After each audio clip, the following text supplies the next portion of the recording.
नाज़रीन इकराम, अस्सलामु अलैकुम वरहमतुल्लाहि ताला वबरकातुहू।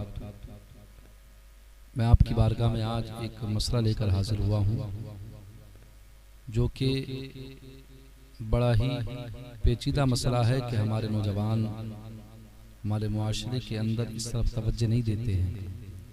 वो मसला है कि नाखून काटने का तरीक़ा इस्लामी एतबार से क्या है, शरीयत के अंदर क्या तरीक़ा है नाखून अपने हाथों के पैर के काटने का।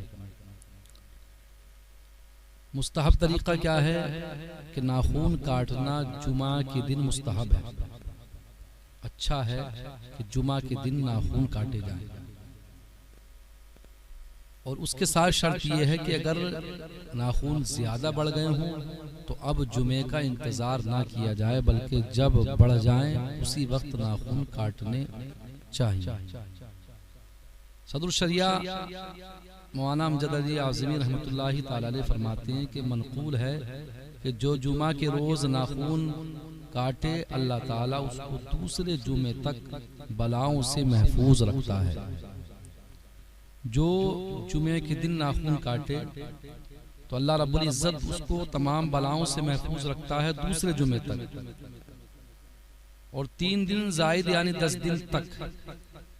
एक रिवायत में ये भी आता है कि जो जुमा के दिन नाखून काटे तो रहमत आएगी और गुनाह जाएंगे।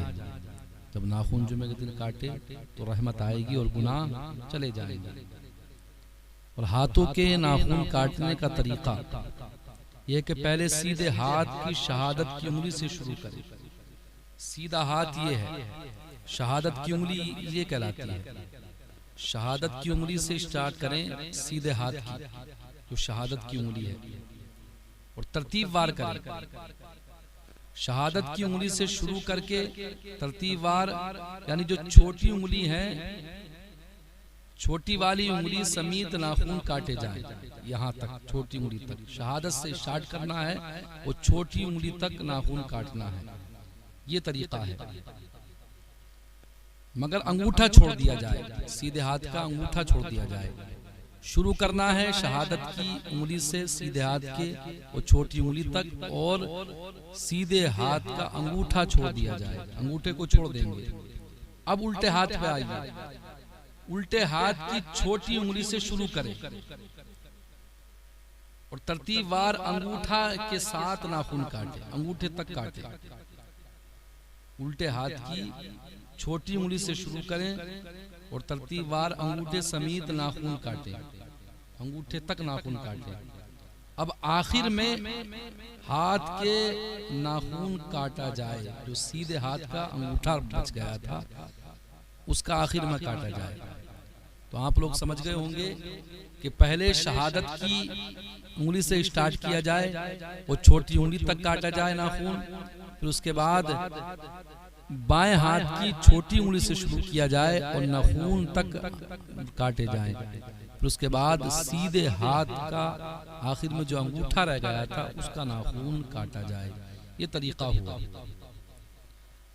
ये हाथों के नाखून काटने का तरीका है।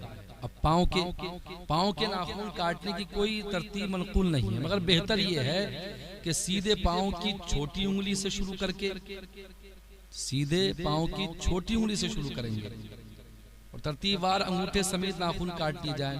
फिर उल्टे पाँव के अंगूठे से शुरू करके छोटी उंगली के नाखून काटे जाएं। ये तरीका हुआ पाँव के नाखून काटने का। हाथ और पाँव के नाखून काटने का ये तरीका है इस्लाम के अंदर कि इस तरह से नाखून काटने चाहिए।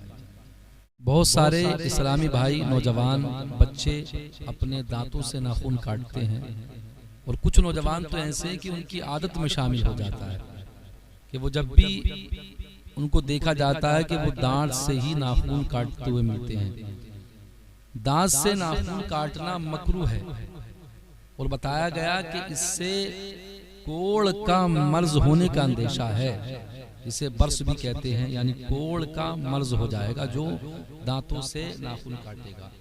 नाखून काटने के बाद उनको दफन कर दीजिए। ऐसे नहीं कि कहीं भी काटे, बिस्तर पर काट दिए वहीं छोड़ दिए, या किसी मकाम पर काटे, बैठकर खाट पर काटे वहीं छोड़ दिए। बल्कि हुक्म है कि उनको दफन कर दीजिए। और अगर उनको फेंक दें तो भी कोई हर्ज नहीं, लेकिन फेंका जाए तो एक साइड को फेंका जाए ताकि किसी के पाँव में ना आए।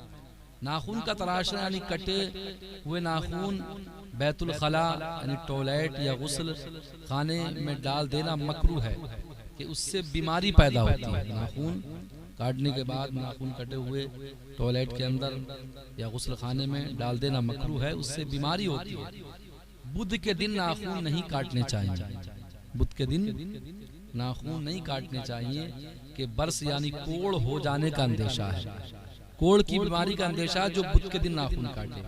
अलबत्ता अगर 39 दिन से नहीं काटे थे, अलबत्ता जरूरी है कि अगर 39 दिन हो गए उसे नाखून काटे हुए, आज बुध को 40वां दिन है, अगर आज नहीं काटता तो 40 दिन से जायद हो जाएंगे, तो इस पर अब वाजिब होगा कि आज ही के दिन काटे, इसलिए कि 40 दिन से जायद नाखून रखना नाजायज और मकरूह तहरीमी है।